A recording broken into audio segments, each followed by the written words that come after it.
Okay, so the plan is kind of getting derailed by my mood a little bit.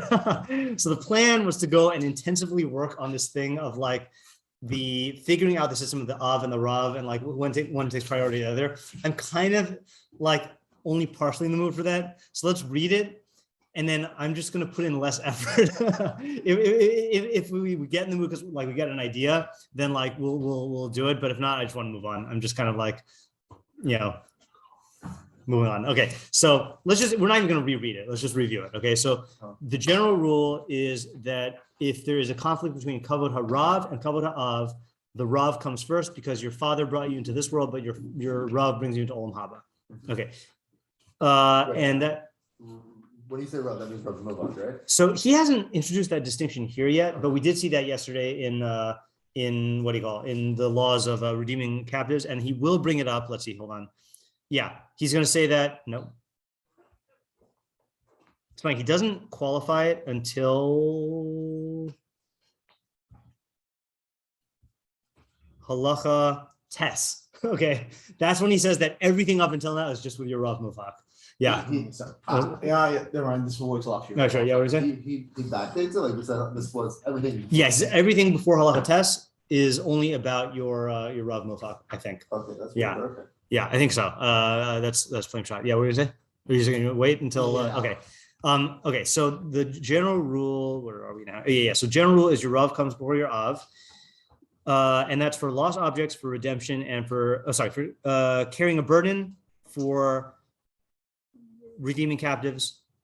No, sorry, got the word wrong again. For lost objects, for alleviating the burden, and for redeeming captives. Okay, but if your father is a talmid chachamim, you redeem him first, no matter what, regardless of how he measures up to your rav, right? As long as he's, and we said talmid chachamim plain shot is like if he just even knows basic halachos that all Jews know that they review before the chag, okay?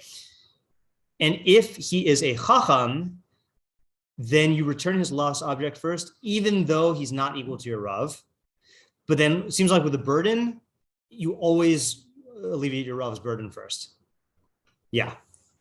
Something about saying that within the saving, if a person is the type of person who's worthy to be saved, then between the spiritual relationship equalizes out everything else. Was there the father, and the rav is also chachma, so it's in addition to equalizing out the chachma. So at that point, the father comes first because you have a kesher in him, and your kesher rav is only based on the chachma, which is itself being sort of leveled out by the relationship.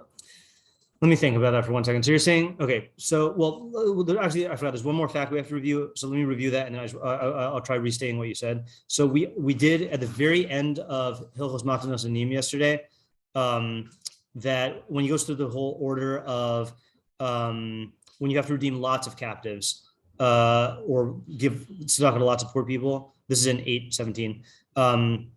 He says you go Kohen, Levi, Yisrael, Halal, Shtuki, Asufi, Mamzer, Nitin, Ger, and Eved Meshuchrar, freed slave. So then all of that, though, this is the one that is important. But later on in the morning, when does that whole ranking system apply? B'shayu shavim b'chachma. That's only when they're all equal in chachma. Avaim haya Kohen gadol am haaretz umamzer tamid chachamim. But if you have a Kohen gadol, which would be the highest level, even better than a Kohen, but he's an Amaretz, he's an ignoramus, and then the Mamzer Talmud Chachamim, then the Talmud Chachamim comes first, and then he says, the greater you are in Chachma, Kodem es Chavero, then you take precedence over your friend. V'im haya echad mehen rabo o aviv, and if one of them was your rav or your, so that's the general rule. Chachma trumps everything, but then I think this is supporting what you're saying, Yosef. If one of them was his rav or his father, then even though that person is greater in chachma, rabo o aviv shu talmid chachamim kodem lezeh shu gadol mehen b'chachma. So I think you're right. Is that really you have the default ranking, then you have rav or av, which is the relationship. Sorry, default ranking. Then you have chachma, right? You go by chachma. But then if there is an individual relationship of father or rav, so then that person comes first above chachma, and then within that top thing, then if your father is a chacham, even though he's not equal to your rav, then that trumps it. Yeah, I just realized that I guess there's the most important category is chachma, and then everything else is sort of a divider within that, Mhm. but they can only divide within equal levels. But the connection can divide even between levels of chachma. Right. And since your connection to your rabo is based off of chachma, then right. So when we inherently it can't be as strong as the connection to your rabo because if we're already talking chachma, we also right. Your av got in with chachma into the door there. Yeah. You got into the category that can be typo. Right. Okay. So this is not a svara. This is just like an arrangement of the facts. I just want everyone to know there's not a svara. It still needs a svara. But yeah. Let me pause for 1 second here. Resume recording. Okay. Let's move on. Okay. I'm in the mood to move on. I also got really early and my patience is a little thin. Okay. So we read this in the Sefer Mitzvos, but not in the Mishnah Torah. I don't think. Yeah. Okay. So let's reread it here. Okay. So this is in Hilchos Talmud Torah 5:1. Lefika, therefore, so there, at the end here, just the last sentence of Aleph 2. There's no kavod or mora greater than that of your rav. And that's the astounding thing. The reverence of your rav should be equal to the reverence of heaven. Now, we don't say that in an absolute way because we say that if God commands you to do something and your rav tells you to do something, you follow God. Where? What? Where do we say that? Yeah. We say that later on in the parak. Why would we? Well, there's a havmina with your father, your father or your mother. That if let's just read it for 1 second here. This will be in Hilchos Mamrim, parak vav halacha. If your father says to not follow the halacha without listening to what your father says. Just 1 second. Hold on a second. Well, if my Rav tells me to not blow a shofar on Shabbos. Just 1 second. I can't think of a lot of things at the same time. Halacha yud beis. So let's read this. Then you can ask me whatever you ask me. I didn't hear. Misha amar lo aviv la avor divrei Torah. Someone whose father tells him to transgress words of Torah. Bein amar lo lavor al mitzvos lo saseh o levat al mitzvos saseh. Okay, whether it is telling you to violate a lo saseh or to mevatel an aseh. Afilu shel divrei, even midrabanan. He should not listen to him. Okay, why? So you need a limud. That's the astounding thing. Shnemar, as it says, Ish imov aviv tiro v'es shab sosai tishmoru. Each man shall revere his mother and father, and he should keep my Shabbases.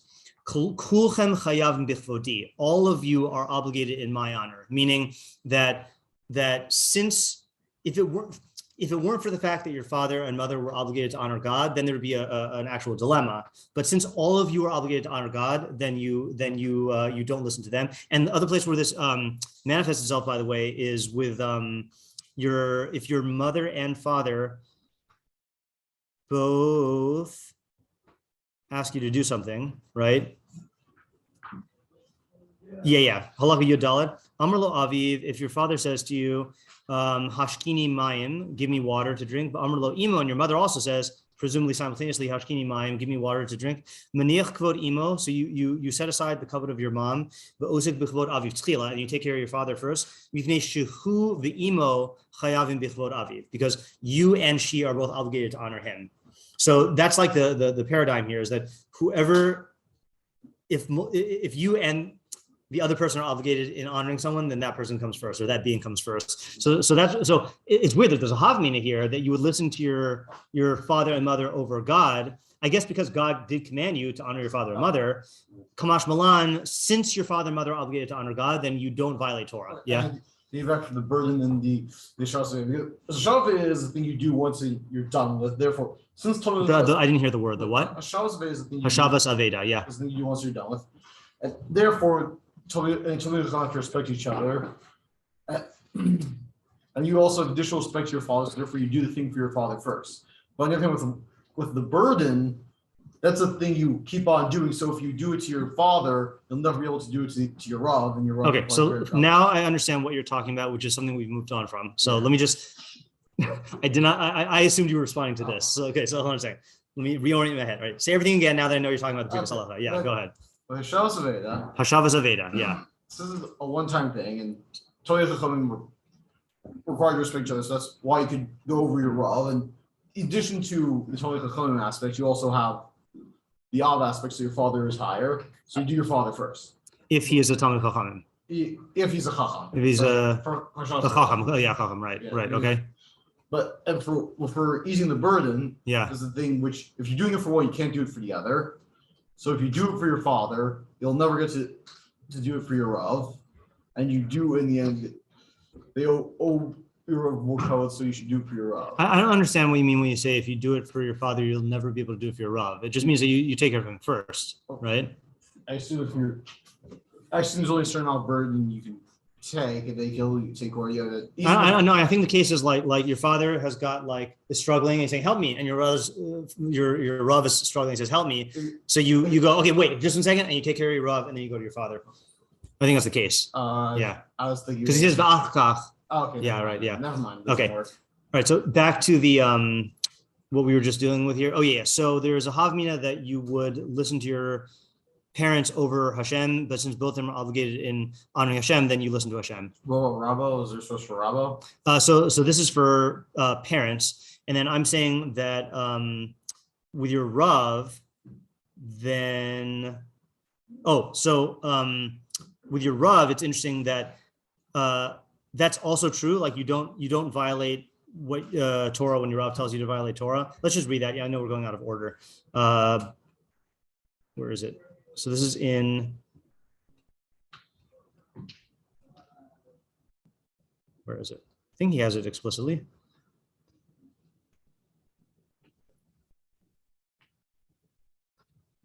Maybe not. Yeah. This is a thought for now.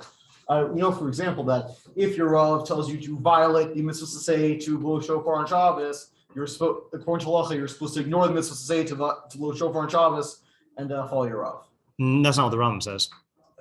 Rambam said even mitzvahs to say. Well, okay, then why are we blowing shofar on Shabbos? That's not following your Rav. That's following the Sanhedrin, and that's not from kavod. That's from a mitzvah, mitzvah of lo sasor. Yeah. I mean, all the halachos about when we do and don't do the shofar, given gzeros, have to do with making new halachos. This is not making new halachos. It's just like your Rav telling you something. Different subjects. Yeah, I mean that's a different subject. It's a good question. It's a completely different subject. Yeah.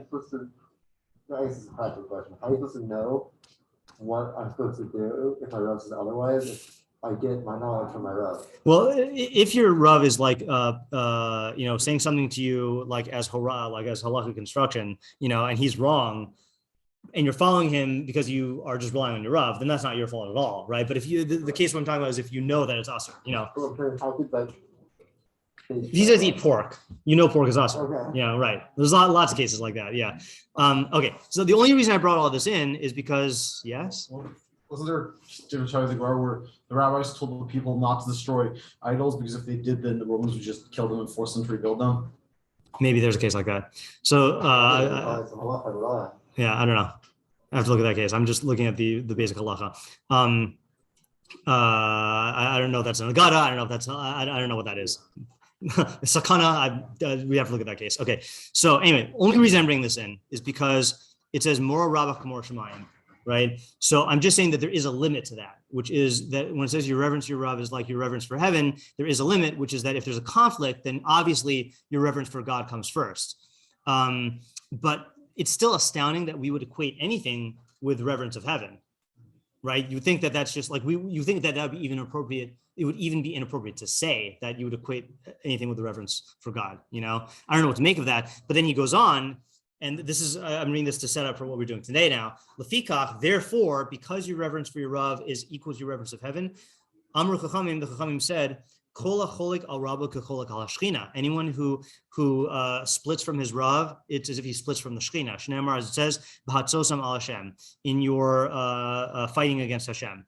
Chol osem riva im rabo. Anyone who quarrels with his Rav, ke'osi im Shechinah, is like he's quarreling with the Shechinah. Shneimar, as it says, Asher ravu b'nei Yisrael as Hashem, as it says, b'nei Yisrael quarreled with Hashem. V'chol misrayim al rabo. Anyone who complains about his Rav, misrayim al Shechinah, it's like he's complaining about the Shechinah. Shneimar lo aleinu tluno sechem ki al Hashem. Your complaints are not about me, that's Moshe talking, but about us, Moshe and Aaron, but it's about Hashem. Anyone who is critically suspicious about his Rav, like suspects him of stuff, is like he's being suspicious of the Shechinah. Shneimar, what was that? Okay. Shneimar vaydaber ha'am be'elokim uv Moshe, as it says, this people spoke against God and against Moshe. let's just make sure we get the facts here. I want to make sure I translate these correctly. So Rambam Bekius says on Maharher Shemadaber Vidan es Masab Rabal Kafcha. Yeah, so what it means to be suspiciously critical is if you judge his actions, his ambiguous actions unfavorably, right? Meaning like he goes into McDonald's, right? So you don't say, so I said this last earlier in the week, but I'll say it again. The halacha is that for someone who has a reputation of being a tzaddik, then even if he does something that's ambiguous but looks suspicious, you have to go out of your way to explain it like that, to justify it, like to find some reason why it's not what you thought. If it is a average person, you're not obligated to judge it that way, but it's meritorious to do that. And if it's a Russia, then you're obligated, even if he does something that's ambiguous but looks good, you have to judge it to be bad, So he's saying your Rav is basically automatically in the category of tzaddik, where you were not tzaddik, of a good person, where you ambiguous actions, you judge them favorably. And he gives, let's see, he says, no, that's not relevant to us. Yeah, what were you gonna say? Well, you kind of answered it with that, but another thing I wanted to say was that that's just okay. That's like sounds very extreme.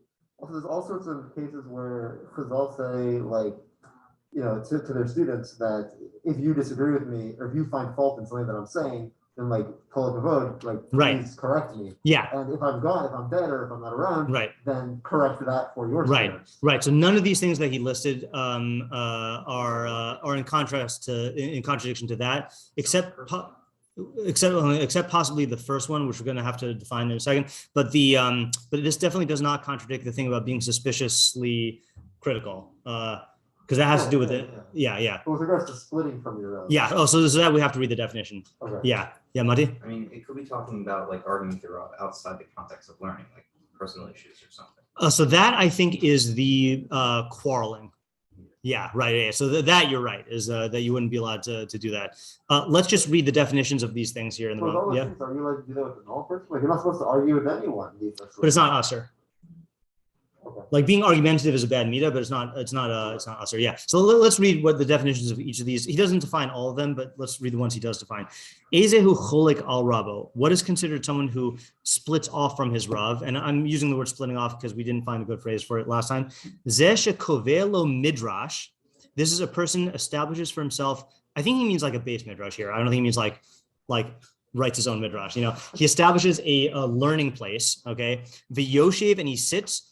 Vidoresh, and he expounds, umalamed, and he teaches shelo birashus rabo, without his rav's permission.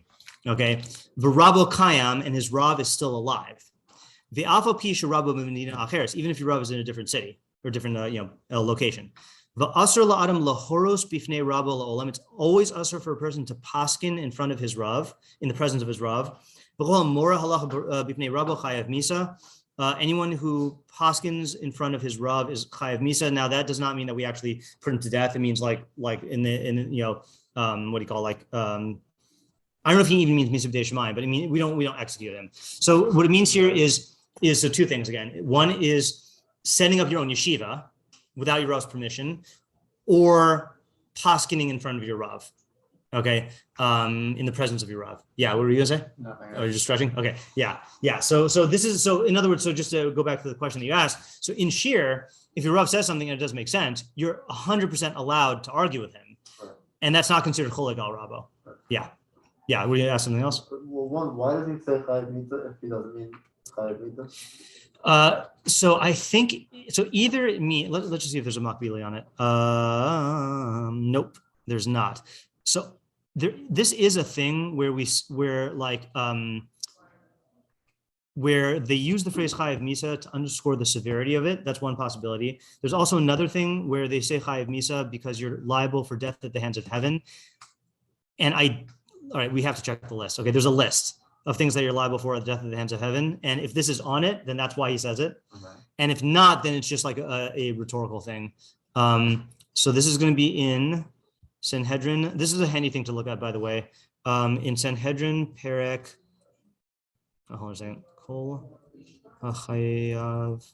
No, I don't know how he phrases it. Niskalin. Yeah, here we go. So in chapter 15, he makes a list of all of the things that are chayav skila. I don't know what halach I'm reading yet. All the things that are chayav skila, streifa, hereg, and chenek. This is in you could just do Sanhedrin. I know where the other thing is. Does it say Misa B'dei Shemayim? Hold on. Shemayim. Yeah, okay, here we go. So here are in 19:2. Okay, so here are all of the things that are chayav Misa B'dei Shemayim. What does that mean? What's that category? It means that God kills you. Like literally, like arranges for your death. Okay. Yeah. But not like your car.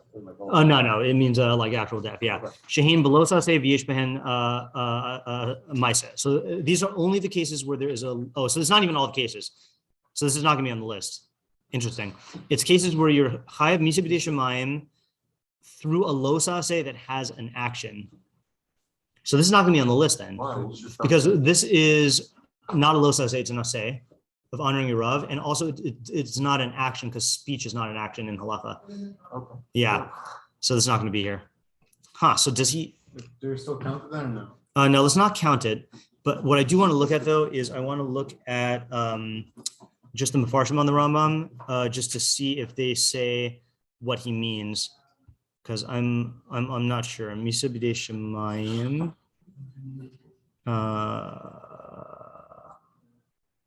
Let's look at the Kesef No, what is this? Shuvas Rambam Hakshum in the Mishnah Torah? Is this new? Did Allah Torah add something new? I mean, not that I'm surprised that they add stuff new, but or is it just that they only have this here? Yeah. Well, we don't even know if we're quoting anything yet. I'll let you know. This could be good to go through. These are like shuvas of the Rambam that are related to these topics, but not to go through now. Yeah, I don't know if this is new or if it's just only on select prakim. Okay, but that's not what I want to look at anyway. Maybe it's more efficient if I look for this and then we do it next week. So let's just continue on the halachos. Okay, do we want to pause for a second? Actually, I meant to do this yesterday. Do we want to examine what these ideas are of like comparing it to the Shechinah? And in order to do that, do we want to review what the Shechinah is according to the Rambam? Sure. Yes. Yeah. Okay. Yeah. So I actually happen to have a PowerPoint on this one because I gave this as a Tishah B'Av shiur 2 years ago. Yeah. You did this in Migdal once. Oh yeah. Yeah, I don't know. I'll tell you the sources when I get them. What? Well, I assume you have the sources. Yeah, the sources. Yeah. Well, isn't it recording the entire PowerPoint just one thing? No. Yeah. Okay. So. Devin. Okay, so this was there was a context to this, and the context was understanding one of the keynotes. But I don't think we're going to need to know the context. So the questions I set out to answer in this were so Shechinah comes from the word shachin, right? So what does shachin mean? What does the verb shachin mean? What is the meaning of mishkan? Not as tabernacle. People translate mishkan as tabernacle, but really the meaning is from the word Shechinah, right? And then what do Chazal mean by Shechinah? Okay, so here we have the Rambam in Mor Nevuchim Aleph Chaf Hey. Shachin. Shachin. So this is in the definition translation portion of the Mor Nevuchim. Shachin. It is known that the meaning of this verb is to dwell, and thus he went and dwelt in the plains of Mamre, and it came to pass while Israel dwelt. Okay, so that's Rambam always starts off with the literal meaning, right? So literal meaning is just to dwell, to live somewhere. Okay, this is well known and generally accepted. Now, dwelling signifies a continuous stay in a place of one's abode. So meaning one is just living someplace. Meaning two is in the area where you're living, you are staying continually there, okay? Accordingly, when a living being has his abode in a place by which either a general or a particular place may be meant, it is said of him that he dwells in that place, even if he undoubtedly moves within it. So in other words, the fact that you're moving around does not negate the fact that you can be called shachin. Shachin just means that you are in like the area in which you're dwelling, even if you're not like immobile. Okay, this verb is applied also figuratively applied to things that are not living beings, and in fact, to everything that is continuous and is attached to another thing. Of all such things, the term dwelling may be used even in cases in which the thing to which they are attached is not a place, and they themselves are not living things. So you can use it about non-living things. For example, it says, let a cloud not dwell upon the day.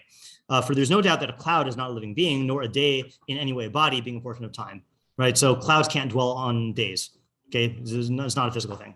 Now, the last category is on account of this latter figurative sense that the verb is applied figuratively to God, may he be exalted. I mean to the continuity of his Shechinah, okay, literally Shechinah means indwelling, okay, like the dwelling phenomenon, or his hashgacha, his providence, in whatever place they may subsist in a continuous fashion, or toward whatever matter providence may be continuously directed.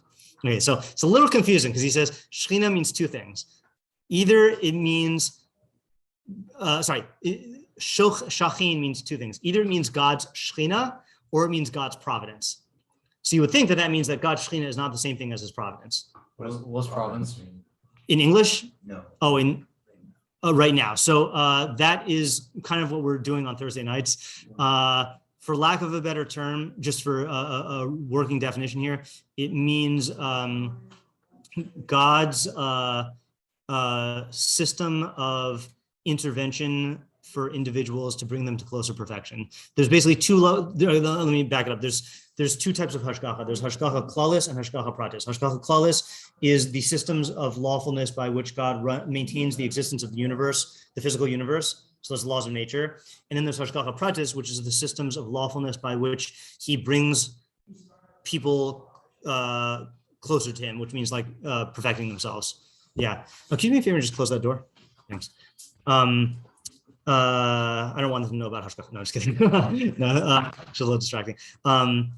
Yeah, so hashgacha pratis, examples of hashgacha pratis are like the brachos and klalos, you know, like God saying that I'm going to make rain in its proper time if you keep the mitzvos, you know, tefillah, responding to tefillah is hashgacha pratis, miracles are hashgacha pratis, giving of the Torah is hashgacha pratis. All those things are intervention in the natural order that assists individuals to come to gain more knowledge of God. Torah, natural order. Interventions in the natural order. Interventions meaning stopping the natural order. Oh, okay. Yeah, meaning not natural, supernatural. Yeah. Does that mean miracles or not? Miracles are hashgacha pratis, but not all hashgacha pratis is miracles. Sure. Yeah. Okay. Thus it is said. So just to summarize here, when we talk about God dwelled, so let's say, for example, God dwelled on Har Sinai, or God dwells in the Mikdash, that means he's telling us two things. Either it's referring to not God, but to his Shechinah, which he's going to define in a second, or it's referring to God's providence, God's intervention in the laws of nature continually, okay? Thus it is said, and the glory of Hashem dwelt, and I will dwell among the children of Israel, and the good of him that dwelt in the bush. In every case in which occurs with reference to God, it is used in the sense of the continuity of his Shechinah. I mean his or hanivra, his created light. We're going to get to that in a second, what that means, in a place, or the continuity of hashgacha in regard to a certain matter. Each passage should be understood according to context. So now he's giving us one other definition here. He's saying it's when you say that God dwells, it either means God's Shechinah, which means the created light, or it means God's hashgacha continually in one place. Okay, let's read on and I'll explain. So now in an earlier chapter in 119 in the More Nevuchim, he explains what this created light deal is. Okay, and this is on the chapter on the word male, on filling. In this sense, it is said the whole earth is full of his glory. In Yeshayahu 6:3, the meaning of this verse is that the whole earth bears witness to his perfection. That is, it indicates it. Right. So this is the thing. When we say that the whole earth is filled with God's glory, it does not mean that God is in every place, because God is not in any place. It means that the entire earth manifests God's perfection, right? Like it points to the perfection of God through the chachma in it. That is, it indicates it. Similar in its dictum, and the glory of Hashem filled the tabernacle, does not mean that God is in the tabernacle. It means that the Mishkan reflects the glory of God, of the one who created it. Every mention of male, filling, that you will find referring to God is used in the sense and not in the sense of there being a body filling a place. However, now you got to listen to the Rambam's tone here. If you wish to think that the glory of Hashem is the created light that is designated as glory in every passage, and that is what filled the tabernacle, there's no harm in this. What does that mean? Yeah, what does that mean? You're wrong, but you're not a kofar. Yeah, exactly. Yeah, it means you're wrong, but you're not a kofar. Yeah. I'll start a social question. Can you assume that anything I get from the beginning of the third paragraph or the third cholek of more Nevuchim is like that? Is like what? Is where if you believe what it says there, it's no, there's no harm believing that, because he starts off with saying I'm speaking in code. So I've just been discounted then. Like, you're not gonna be a kofar. I think he says explicitly you're not gonna be a kofar, right? So anyway, so he's saying if you want to think that the glory of Hashem that's in the Mishkan is created light, you do that. Okay, so that was what I said here. Which of the this is again part of it here. Which of the following best represents the Rambam's facial expression when he gives the reader permission to believe that the kavod Hashem is a created light? Okay, so I think that it is. I think you can make arguments for several of these things, but the point is that he's not. I think the one also. I personally like the second one, or the, like the wink thing is like there are going to be people in the audience who like are not on the level to treat these phrases in Tanakh as like the earth manifests God's chachma.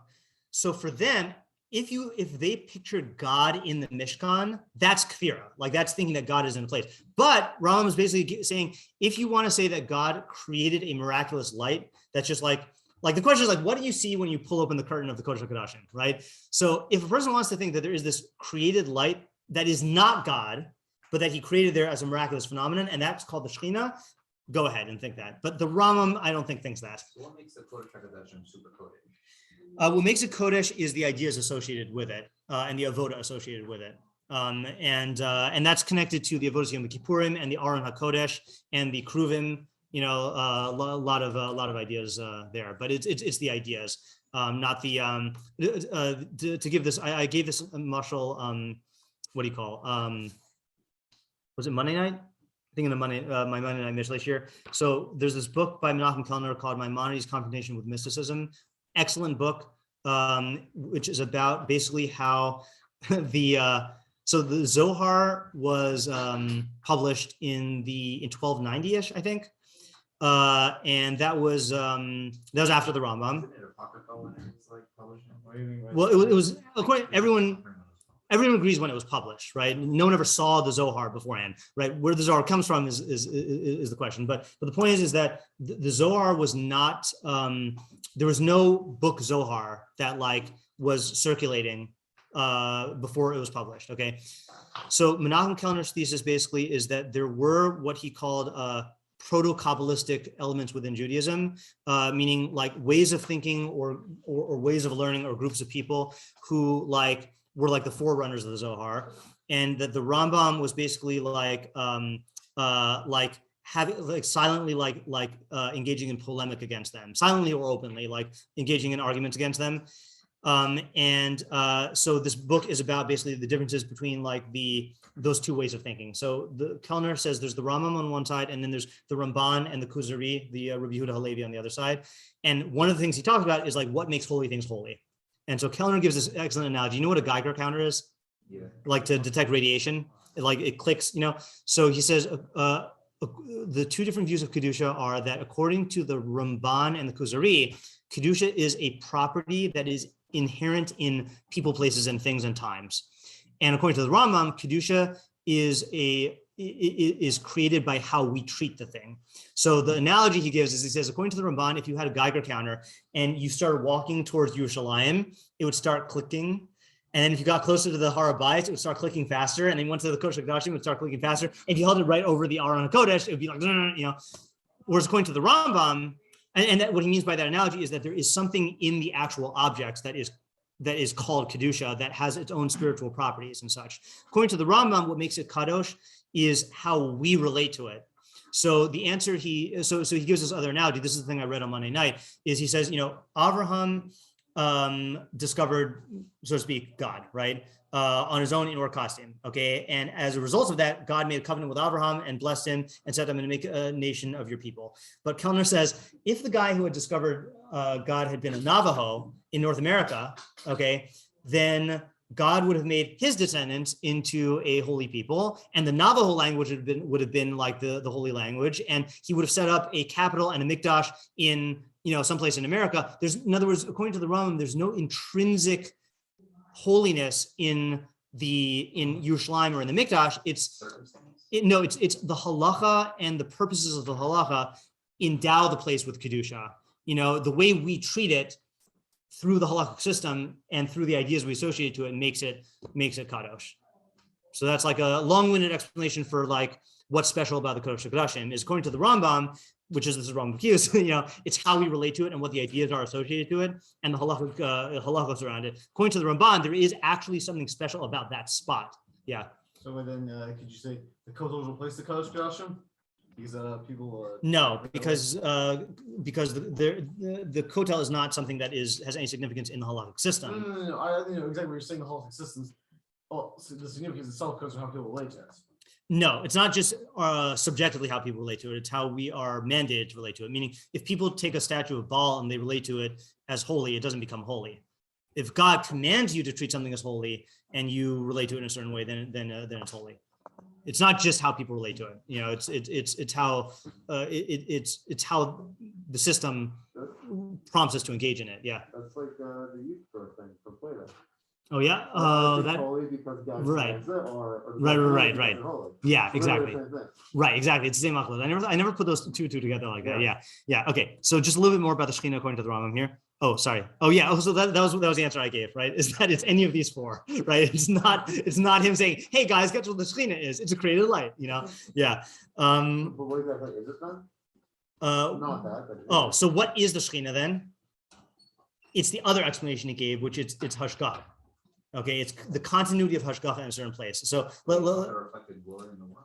That too. Yeah, not necessarily hashgacha pratis, right? Not necessarily, I misspoke earlier. I was defining hashgacha pratis, but it could be any hashgacha. I'll show you in a second. So, what does the verb shachin mean? So he says it means the continuity of God's hashgacha or created light, eye roll, in a particular place. All right. So now, what is the meaning of mishkan, not as tabernacle? So the pasuk says, "V'nasati mishkani b'sochachem, v'lo tigal nafshi eschem." I will place my dwelling among you, and I will not abhor you. So this is the best explanation I found in the Mefarshim. So Rav David Tzvi Hoffman, who's a very late Mefarish, he was one of Rav Hirsch's contemporaries, says like this: "V'nasati mishkani hi hahashgacha elokis hagluya shekova'as es goral Yisrael." This is the manifest divine providence which determines the fate for Israel. Okay, so manifest meaning that it's visible. There is hashgacha on Klal Yisrael, but it's not always visible. But he's saying what Mishkan refers to is manifest hashgacha. The word for independence is hashgacha. So the question is how manifest is manifest, right? What manifest hashgacha was there in Bayis Rishon? In the first base of Mikdash. Yeah, there were miracles there, right? So there were 10 miracles there, right? Like the, there's the all the korbanos were consumed by a fire from heaven. The pillar of smoke didn't move. Your tefillos got answered, immediately. There were a bunch of miracles, but that was only in Bayis Rishon. So that would be like an example of the of Shechinah, or a better example is in the Midbar. What was the open manifestation of Shechinah that clearly determined the fate of Israel? Yeah, pillar of cloud and pillar of fire, right? So that's like, so you could point to that and call it Shechinah because it is a continuous manifestation of God's hashgacha that directs Israel. Okay, so that is W.C. Hoffman's answer. Now, Rabbi Chait gives what I think is the best explanation of Chazal's use of the term Shechinah. So he says that Torah Bechsav only uses shachin as a verb, not as a noun. Okay, so Shechinah is a noun, but shachin, like v'shachanti pesocham, is a verb. Okay, you think you have an exception? I don't think so. I mean, it's probably right. I just want to Okay, sure. Yeah. No, go ahead. Let's see if you can find an exception. Yeah. So the term Shechinah is a noun invented by Chazal. Okay, and Chazal do this from time to time. They'll invent new terms to express certain ideas. Okay. So a Shechinah, the word Shechinah is a gerund, which is a grammatical term for a nounified verb. So for example, to swim is a verb, but if you say when you say I'm swimming in the ocean, you're using swimming as a verb. But if you say I love swimming, Swimming, you're using it as a noun. You're treating it the same way you would treat an object. Same way you'd say, I love Seattle, right? It's like you're treating it as an object. Okay, so, and the nounification of the verb to swim is called a gerund. So here's Rabbi Chait's explanation of Shechinah. Chazal took the verb of shachin and rendered it into a gerund in order to be able to speak of Hashem's actions as a noun to enable a clear expression of ideas without speaking falsely. So in other words, you can now point to God's activities, whether it's a creation or whether it's a miracle or whatever, and say the Shechinah is there and talk about it as an object. And when really what you're doing is you're talking about God's activity. Okay. So for example, instead of saying Hashem is in the mikdash, which would be false, or instead of saying Hashem's providence extends continually to the mikdash, which is cumbersome, you could say the Shechinah is in the mikdash. So it's like a very efficient shorthand way of talking about God's providence that is persistent. Okay. So for example, and here are some examples of Chazal, they say when two people learn Torah together, the Shechinah is among them. Okay, so what does that mean? There's divine providence there. Yeah, so either there is actual divine providence, because like the the learning gives you zechus, gives you merit, or it means that when two people are learning, they're recognizing God's greatness, God's glory. Well, God's management of the world, or is it? Anything that manifests God's existence or his wisdom. Yeah. When one, this is from our case, one who disputes with his Rav, it's as if he disputed with the Shechinah. We'll put that on hold because we have to find that out. Yeah. One who does Kiddush Levana, it's as if he greeted the Shechinah. I think that's a midrash, right? So what is Kiddush Levana about? Like, what's the? Thanking God for the moon. Say again? Thanking God for the moon. It's actually about more than that. If you like to look at the text, it's about all the laws of nature. But you use the moon as an example of that because it has a regularity to it, like Chol Uzman Nasan Lahem Shelo Yishanu Tafkidam. God gave a time and a law to them that they don't deviate from. So it's like, so you're recognizing like God's manifest greatness as evidenced in the astronomical bodies. One who brings joy to the poor is compared to the Shechinah. So that's another one, is that what does the Shechinah do? God is Rahum Chanun, he cares for the poor, he provides for them. So when you bring joy to the poor, you are acting like the Shechinah acts. So it's like whenever you reflect the character. Exactly, yeah. Reflecting the actions of God or the greatness of God is like Shechinah. A judge who issues a false ruling causes the Shechinah to depart, right? So again, like, when everyone's following halacha and being in line with truth, so then that manifests God's glory or brings the zechus, something like that. So I'm using these as examples. Obviously, each of these is much deeper than what I'm saying, but the fact that Chazal invented the term Shechinah now allows you to like use it to express lots of different ideas. So it's just like a very efficient language for talking about God's actions. Okay, so that is so this is my working definition based on Rabbi Chait and the Rambam and Rotovitz Hoffman. Shechinah is that which manifests Hashem's existence via his actions or creations. Does the Rambam agree with that? So Rambam, it depends on what you learn the Rambam means when he says it's God's continued providence. And that's kind of what we're doing in our Thursday night Hashkafa shiur, which is canceled for tonight, which is trying to figure out what Rambam's shita on God's providence is. So if you said providence was only interventions in the laws of nature, then my definition would be different. But if you said God's providence is all of God's ordering of the universe, then it would be consistent. Wouldn't the Shechinah be everywhere then, though? Yes, and that's why we say the entire world is filled with God's glory, which the Torah translates as his Shechinah. Then why would we ever make a special point of noting it anywhere else? Because for the same reason that well, I'm not going to answer a question with a more complicated answer. Hold on, let me think of it. When you want to frame something as being a manifestation of God's glory, then you call it Shechinah. Or when you want to draw attention to it, in the same way as everything in the universe is, okay, the word bracha means like added goodness, right? That's what the literal word bracha means. Okay. So everything is God's added goodness. God created all goodness in the world, right? But we call something a blessing when we want to highlight the fact that it comes from God and it's good. Yeah. Okay, so I think that takes care of that. Now let's apply it to our halachos in the Rambam. Okay, so in light of, yeah? What was the final slide? The final slide was not a new source. That was just, I didn't even quote the sources there.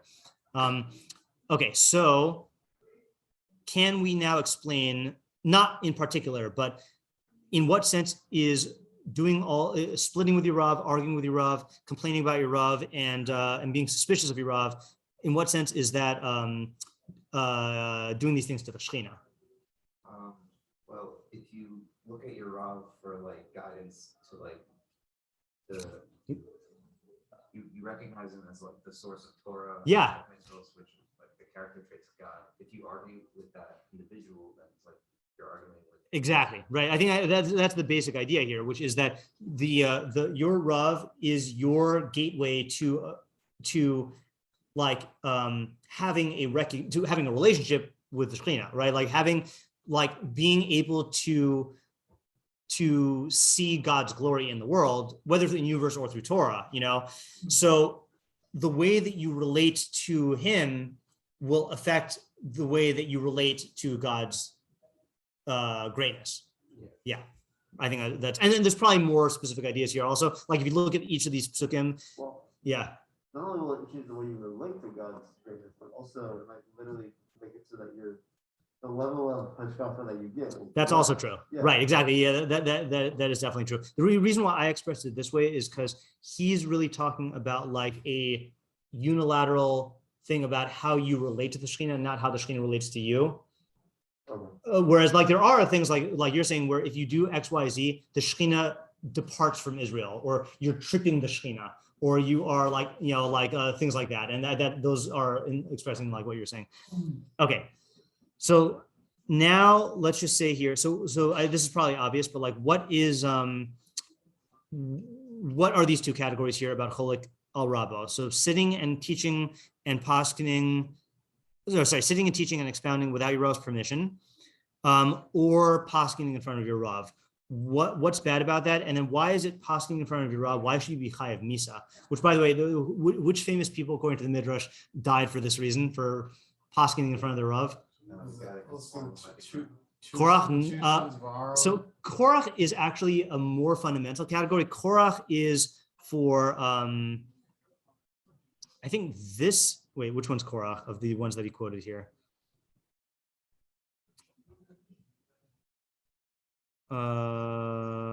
Was that Osem Riva? Was that quarreling? It's either one or two. It's either Hatzosam or Ravu. What were you gonna say?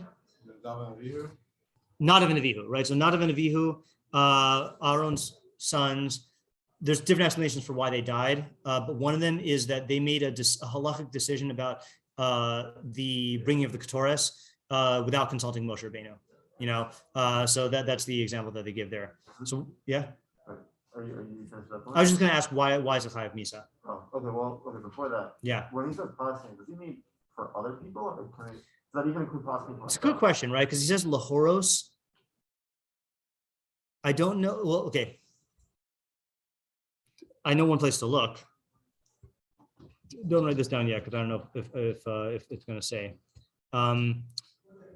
So there's a mitzvah called Zakin Mamre, right, where the Sanhedrin paskins, and then one member of the Sanhedrin paskins against that. So I have to see if included in that is when he paskins for himself, or if it's specifically if he's teaching others. Let's see here. Zakin Mamre. That's not. I think it's in the beginning of Mamrim. Oh, no, sorry. This is where he started. Zakin Mamre. Hold on just 1 second.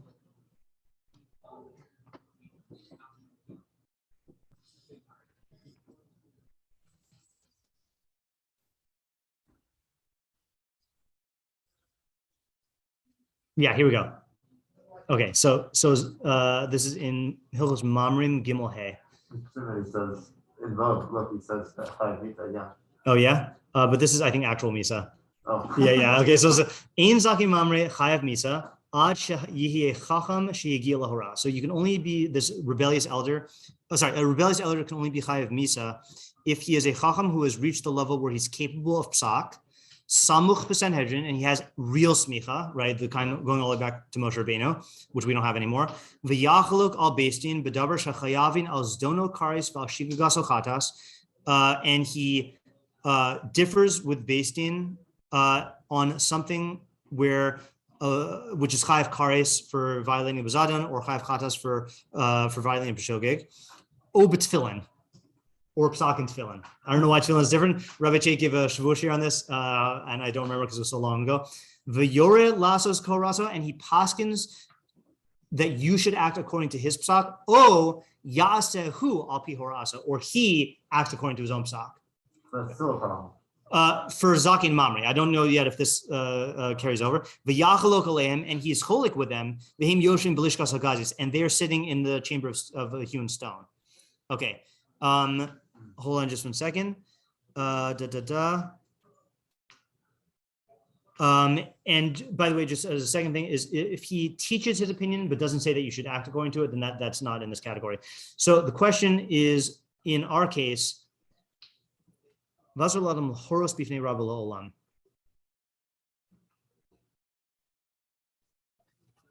unclear.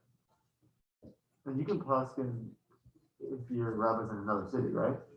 The city thing is on the city thing is on the base midrash, correct? Yeah. Does that mean the Rav cannot even give permission? Sorry, say it one more time. When it says the Olam, does that mean your Rav cannot give permission?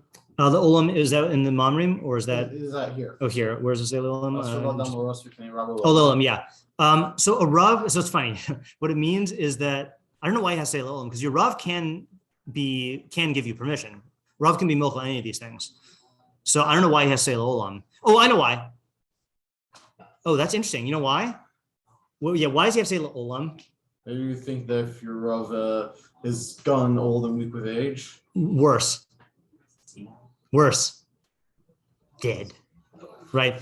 Why? Because he says in the previous case of the base midrash thing, it's only a violation of this if your Rav is still alive. Right? But when your Rav dies, you can open up a yeshiva if you never got your Rav's permission. Here, it implies it's usher to paskin actually this makes, but it says bifnei Rabba though, so he has to be alive. So I don't know why he says lolam. That's funny. I don't know what he means then. Does Rav Mapili say? He says, lolam, benochachoso o b'kirvaso, when you're in his presence or close to him, but alav lehifanos el es hashoal el rabo. So he says it means only in front of your Rav, literally. Yeah, that sounds like literally in the same room. Yeah, he says that's what Rav Makbili says, when it's possible to like direct him to the questioner to the Rav. That's interesting. But if they're like in a different room, would that still be? I'm not sure. I'm shocked that it even says this. Let's just read the next halacha because this might. Yeah. Okay. This goes into it. Okay. Yeah. Haya beino uvein rabo shnei masar mil. Okay. So if there is between you and your Rav a distance of 12 mil, which is 1,000 amos. 12,000 amos, kilometer, right? Which is I never know kilometer mile measurements. 12 kilometers to miles, so 7 miles. Okay, so yeah, so if your Rav is 7 miles, if there's 7 miles between the two of you, v'shal lo adam davar halacha, and someone asks you a question in halacha, mutar lahashiv, you are allowed to answer. It's a good question, right? Yeah, let's get the whole full picture first.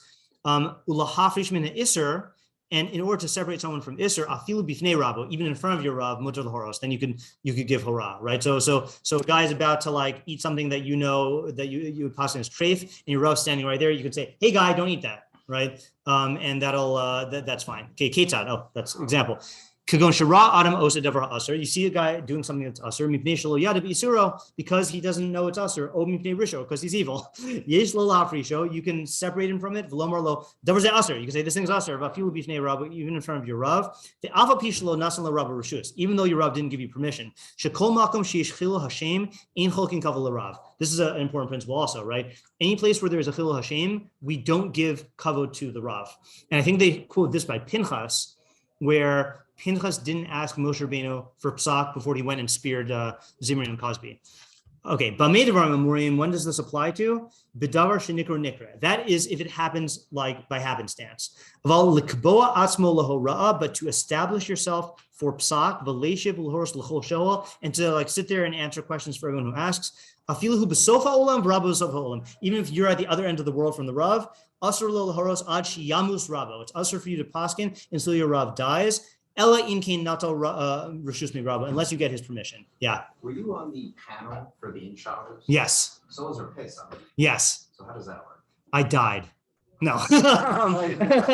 No. So we got permission to do that, and in fact, that was even the I don't think we were asking this. I don't know if we were asking this for the for kavod harav. So we definitely like got permission, but the you notice how we did the taking turns thing? Oh, you weren't there. That's right.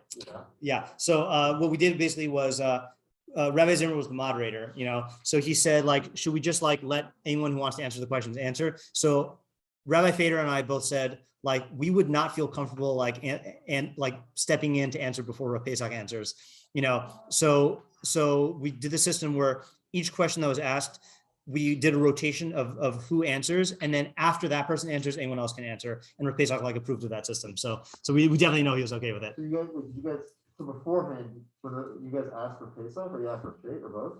Oh, we asked for Pesach. Yeah. Wow. Yeah. But I don't think we were. I wasn't asking with this in mind. I was just asking because I don't want to answer before Rav Pesach answers. Right. But keep in mind though that the panel was not about halacha, so you can answer questions without your Rav's permission, but this is about like giving hora, which is actual like psak. So what he needs my Rav's permission for is to teach somewhere, teach Torah. So that's the thing, is that he did say earlier. It's interesting, right? Dorish umalamed. That implies even non-psak. That's true. So for starting a yeshiva or starting like a midrash, what he calls it, there you would need your Rav's permission even to teach. But then in terms of the chiyuv misa, 7 mile thing, that's in terms of poskening. So those are two different categories. So the Q&A, if I opened a Q&A school, right, where which on non-halakhic matters, then yeah. So would you need permission for Salem Deha? Yeah. When would you need permission for answering any question? Or what's the case for any question? Any question is if you sit and establish your own school. Okay, and poskening is when? Poskening is always either until your Rav dies or unless he gives you permission, unless it is a happenstance thing. If it's a happenstance thing, then you can only do it if there's 7 miles away for a positive thing. But if it's Isser, you can do it even in front of him. Right. Yeah. Wow. Yeah. Interesting halachos here. Yeah. So it seems like there is an idea of jurisdiction, right? And that's the thing in like law in general, is that there's different places with different jurisdiction about who is the authority in these parts, and it seems like it goes by like the what do you call it, like a radius around the person of your Rav, right? Take a Baruch away. Yeah. A lot of Jews, a lot of rabbis. Yeah, right. There's no jurisdiction. That's not your Rav. Yeah. For your Rav, then that would be this. But there is a separate phenomenon of what you're talking about, which is what we call mora de asra, right? Of the Rav of the locale. And he doesn't deal with those halachos right here, because here he's only talking about your Rav. But there are other things about like not poskening against like the Rav of the place. So like how does that work? So I guess Yeah. That's I don't even know where he talks about those. And I also don't know, it's possible the Rambam has a different view of that, because I know the Rambam's view of what psak is like after the sealing of the Talmud is different than what other people hold. I was Yeah. thinking about it in terms of like the young Israel of Woodmere and Corona. Oh, right, yeah. Well, then there's also separate complications with people who are recognized as like poskim of like, like Gedolei Hador type poskim, like if Rav Moshe Feinstein poskins, then that might carry weight beyond just his immediate Talmidim, So with these big coronavirus socks like Rav Shechter and stuff, I don't know what the status of that is. All right, let's stop for today, and the next topic, we might come. I think we should come back to this just to see if there's anything else to get from this. But then afterwards, he talks about the qualifications for poskening. Okay, like even when your Rav dies. Yeah. Okay. Wow. Yeah. Fun stuff.